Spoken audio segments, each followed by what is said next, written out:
Hello and welcome to the Global Church Project. I'm Graham Hill. Edward Brown is the Director and CEO of Care of Creation. He served as Lausanne Catalyst for Creation Care for the Lausanne Movement. He directs the work of Creation Care in the USA, in Kenya and Tanzania.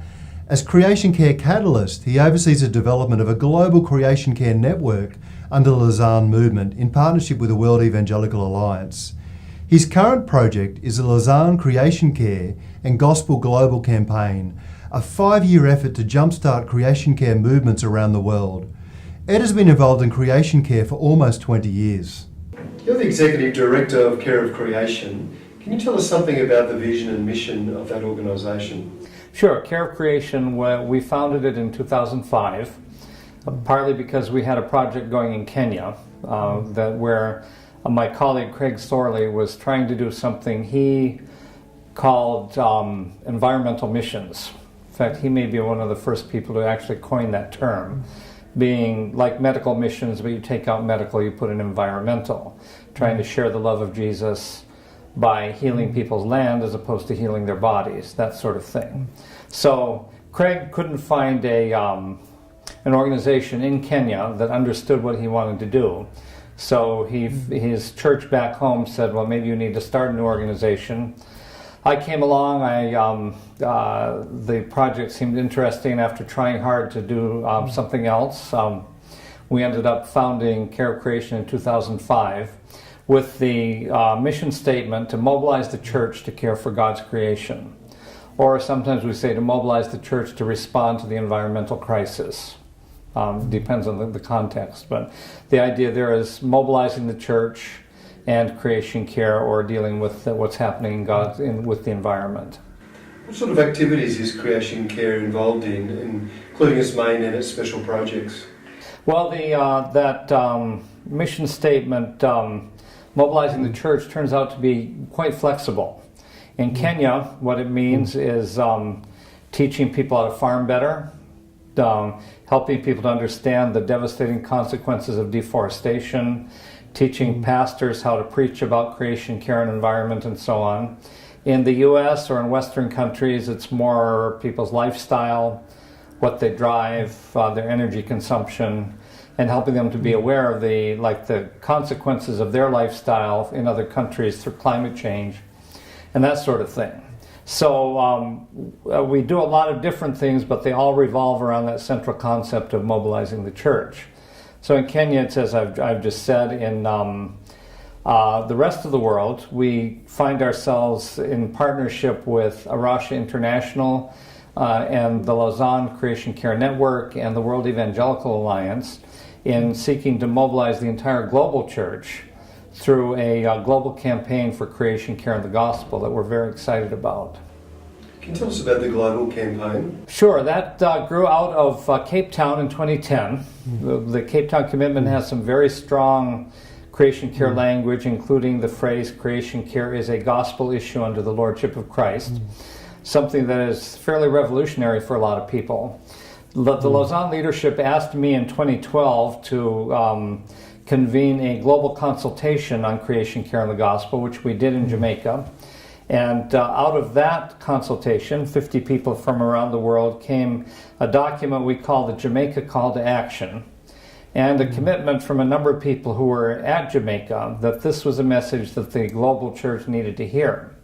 And so we started talking to each other and came up with a strategy where we would do a regional conferences in different parts of the world, where in each conference people from 8 or 9 countries, surrounding countries, would gather together, would spend a week talking about the issue. We divided into 3: God's Word, theology; God's world, science; God's work, what's our response. And so we're trying to do a balanced approach to the problem. And so people come together, discuss these things, and spend time planning for what they'll do back home. Then they go back to their countries and they actually start doing it, which still amazes me. But in Our Father's World, you say that environmentalists have been pleading with Christians to care for the environment. Why do you think it's important that Christians do care for the environment? That's a big question, I know. And then secondly, what are ways in which churches and Christians can start to get involved in the issues? Why should we? It's you could argue that our first command was to take care of the garden, which by implication means not just the Garden of Eden, but all of creation. God said to Adam to name the animals, and he didn't mean just the animals in the Garden of Eden. He meant that the naming of the animals was, in a sense, a Hebrew idea of caring for them, of exerting a loving dominion over them. And so we can argue from Genesis that the very first command God gave us, after be fruitful and multiply, was to care for the earth and to care for the animals and plants so that they also could be fruitful and multiply. So in that sense, it's called the cultural mandate, and it predates everything else. It predates the Great Commission. It was given to us at the beginning, and it's never been rescinded. So, by the way, we can talk about be fruitful and multiply as being the only command God gave us that we ever obeyed. But that's that's another story. Yeah, that's true. But if you move beyond creation and into the fall and then into the New Testament, you have the Apostle Paul saying in Colossians chapter 1 that, first of all, the creation was made by Christ. Secondly, creation was made for Christ, not for us, for Christ. And thirdly, he says very clearly that God was in Christ reconciling all things to himself. Now, we normally read that and we think, well, reconcile, blood of Jesus Christ must be human salvation. And we move on. But in fact, Paul uses the phrase all things, which is the same all things that Christ made, and the same all things that were made for him, and the same all things that he holds together. You can't separate it. It's the algebra of that biblical passage is unbreakable. If Christ made all things, it's the same all things that are being reconciled by the blood of Jesus. And so this is what Chris Wright in the Cape Town Commitment meant when he said that creation care is a gospel issue. He didn't mean that somehow hugging trees replaces evangelism. He meant that if we do evangelism right, if people come to a right relationship with God, a natural outcome of that must be that we participate in God's great project of restoring the entire cosmos into relationship with him. That's what Colossians 1 is all about. Which of course then leads you to Romans 8. Creation is groaning. Why is it groaning? Waiting for the children of God to be revealed. Why does creation want us to be revealed? Because our being revealed is creation's redemption.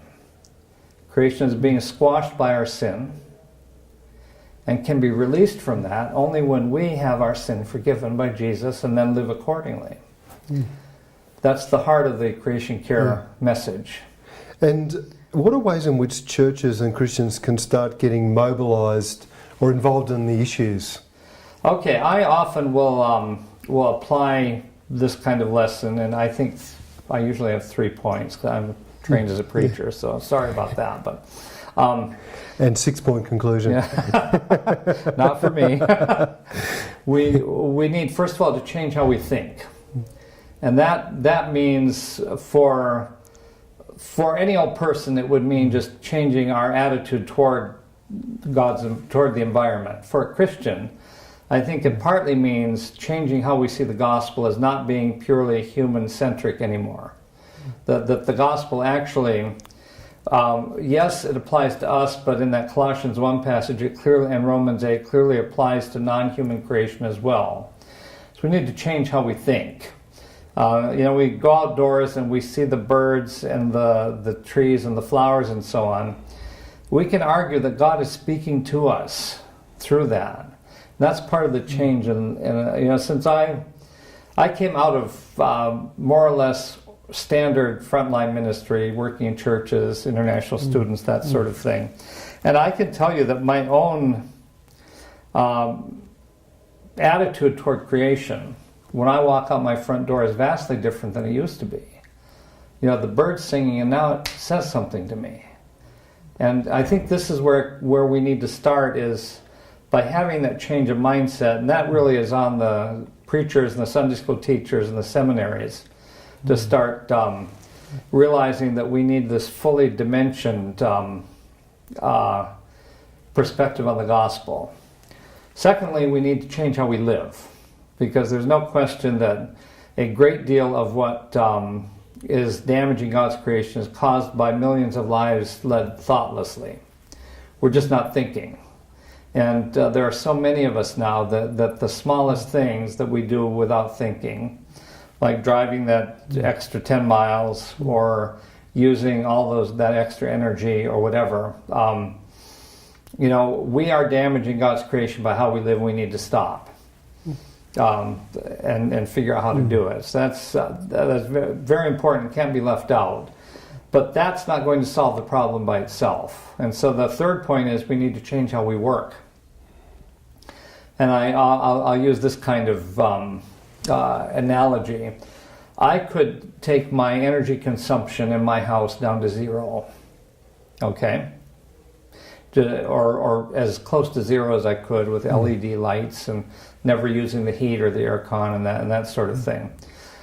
But if I were the facilities manager at the shopping mall 2 miles away from my house, and I figured out how to reduce the energy consumption in that mall by 10%, I would be saving multiples of the energy I'm saving in my house.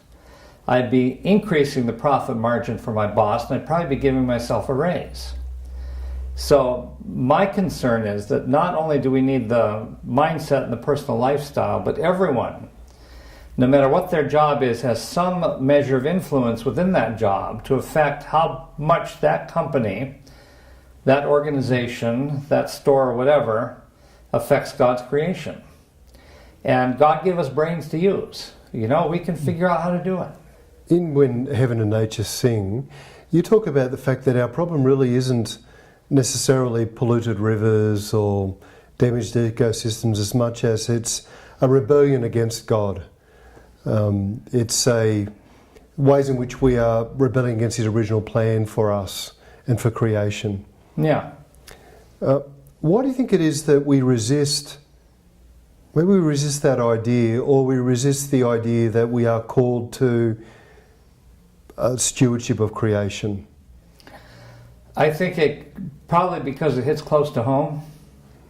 It's easy for me to be concerned and upset and outraged about human trafficking because I'm not doing it. Someone else is doing it, and I can righteously, say this is awful. People ought to stop.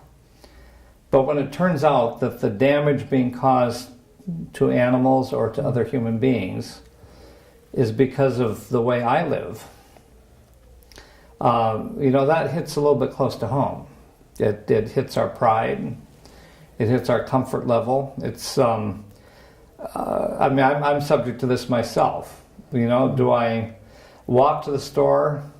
Do I ride my bike to the store? Or because it's starting to snow a little bit outside, I live in Wisconsin, do I drive? Well, far more than I want to admit to your people on screen. I drive more often than I ought to, and it's that kind of thing then. And none of us wants to feel guilty. And the other thing that I think bothers people is that it's such a complicated thing. It's the climate change, as an example, is just such a big problem. No matter if I shut, like I said about my house, if I shut everything down, that power plant 5 miles away is still belching the stuff out, and it's going to keep belching this stuff out because that's governed by government policy and by corporate boards. I have no influence over that, and so people will get frustrated by that, but we still have to keep on and do what we can. What do you think it means for Christians to partner with God in His creation, in His care of creation? Sometimes I think that we feel that, well, maybe I have a role as a steward of creation, but we don't always see it as a partnership with God in what He's doing. That's a very interesting way to describe it, and it gets close to the thesis I have in When Heaven and Nature Sing, that we want to try and figure out how to run the world God's way.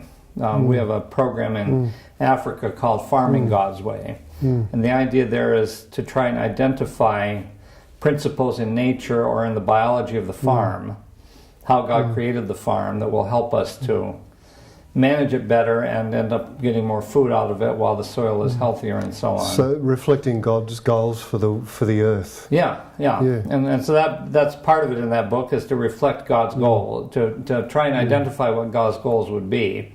And I can't remember right now exactly how we spelled them out, but it had to do with human dignity, with human needs being met, with biodiversity, and so on. It's not that hard to try and sit down and figure out, okay, if God made this place, how would he want it to be managed? Well, he'd want his people to be healthy, to be happy. He'd want his creatures to be healthy and happy. He would expect, I think, and we can apply the parable of the talents here. You remember that the king gave the servants different numbers of talents and went away and came back, and the one with 10 had doubled, the one with 5 had doubled, the one with 1 had buried it. And he got severely punished, but even though he delivered back to the king exactly what he received. Now, we've just heard today at this conference that we both happen to be attending, that in the last 40 years we have lost 50% of the wildlife on the globe. So that's a case of where the king gave the servant a talent and he lost half of it. How does he get punished? That parable ought to terrify us, because God would want his creation to be greener every year, the animals to be healthier every year, and there to be more of them every year, and instead we're driving it into the ground. We ought to be afraid of that one, even though we're Christians saved by grace, because it won't be well done, good and faithful servant in this case for any of us. What are ways in which our care for creation is connected to our witness and our mission in the world? Okay. Well, there's a couple of ways to look at that. One is in terms of missions as basic evangelism or reaching people who've never heard. With a lot of the missionary enterprise over the last 50, 60 years has been very successful. And there are very solid, healthy churches all around the world. But there are places where it is still difficult to be a missionary. Countries where there are virtually no Christians, there's no homegrown church yet. And places where missionary visas aren't available, and if you tried to go in as a missionary, the door would be closed. So we've had people try to get into these countries as businessmen, or with development, or during disasters, that sort of thing.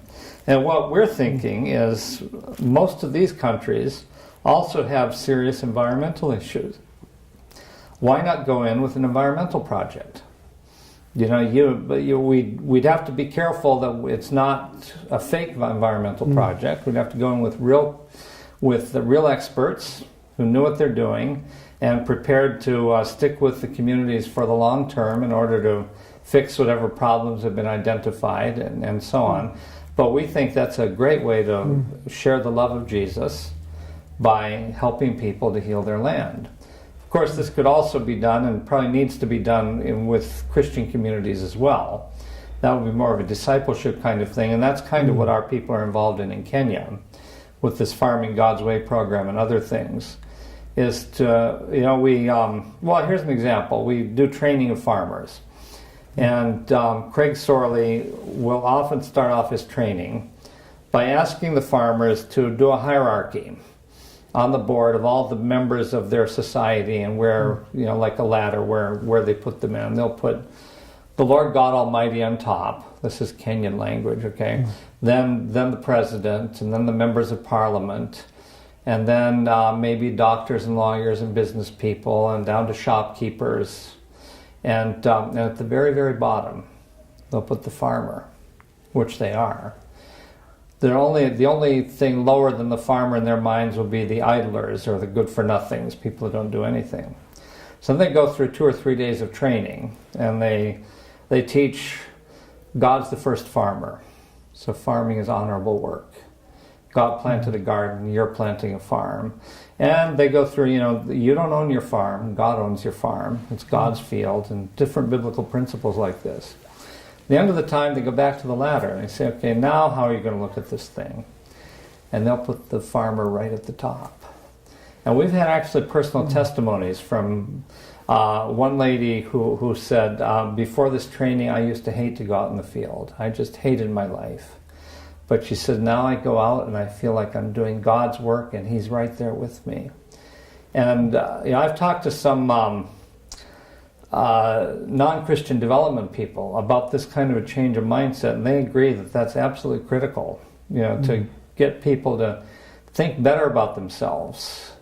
Nothing else about their life might change, although with this program it will change, because they'll have more food, they can sell it, but even aside from that, just the fact that we've now changed how they think about their life and about who God is, and that God isn't putting them on that land to punish them. I've often thought about the possibility of having double degrees in Bible and mission and development.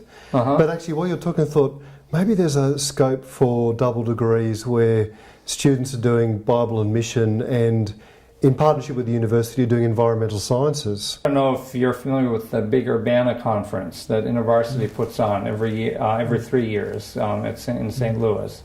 It's a missionary convention. About 15,000 students come to it. Lots of mission agencies come because it's sort of a job fair kind of thing for people who are close to leaving university, for them to think about what they want to do with their life and so on. So we've often gone over the last number of years, and we've been the only one, or maybe there's been one other Creation Care environmental organization in the whole place.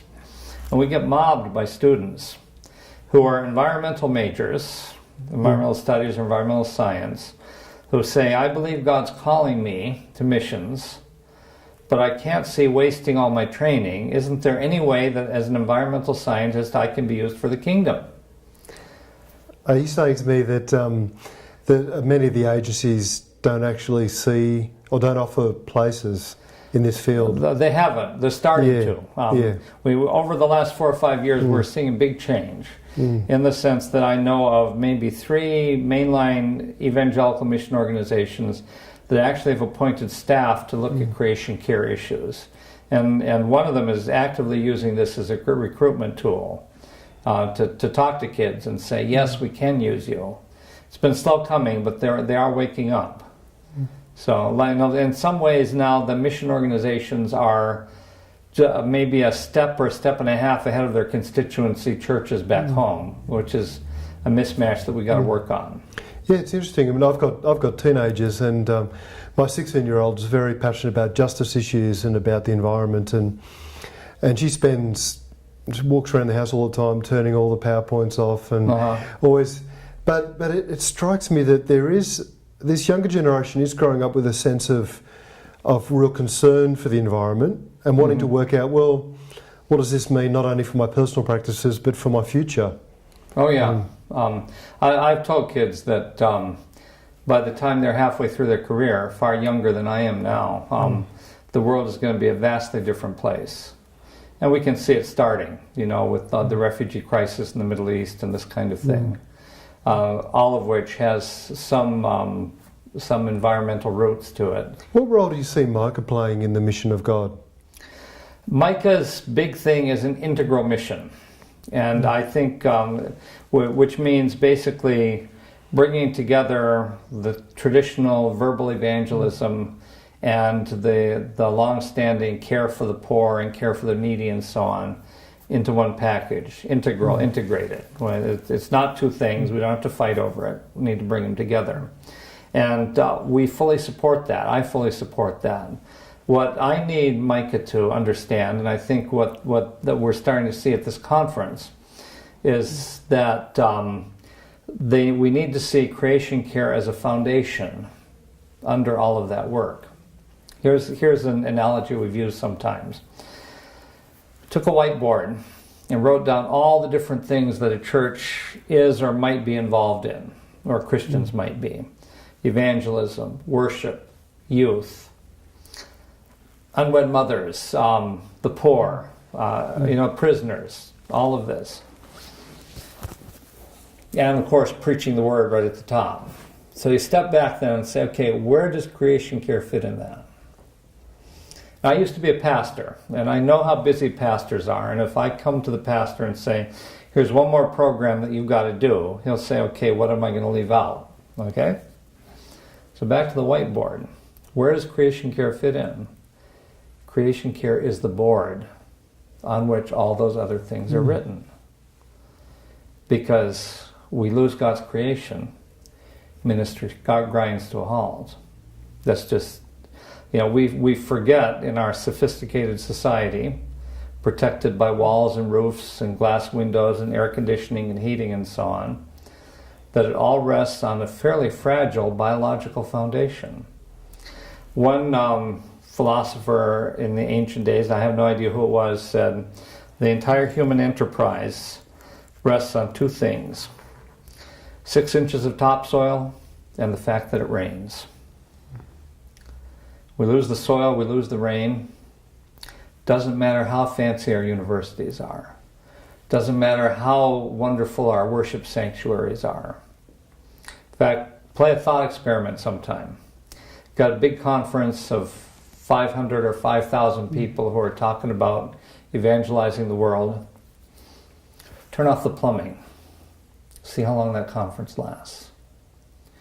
See, we ignore our biological needs because the systems are in place to take care of them. And so we don't think about them.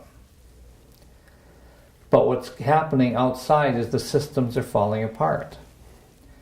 And when the plumbing of the world gums up, as it is in the Middle East, as it is in Bangladesh, everything is going to grind to a halt, including Christian ministry. Now, we're in Australia, we're currently governed by a group that has very little or no concern for the environment. You have similar problems to us in the States. So yeah. yes, I was going to ask you whether you see some hope in the States, because it's a real struggle in the Australian context to get our political parties to take these issues serious. In fact, it would appear that they have very close relationships to the coal industry and very little interest actually in renewables. Do you see hope in the US? Is there positive movement happening there? I think, first of all, on your Australia context, I've been watching this and I'm a little bemused by it, because of all the continents that are in the bullseye for climate change, the Australian outback and so on, you've already got you're swinging between floods and droughts and wildfires, and this is only going to get worse. If anyone ought to be concerned about it, it ought to be you folks. if in some parts of Australia, if it rains any less, those major cities are in jeopardy. Yeah, it's that fragile.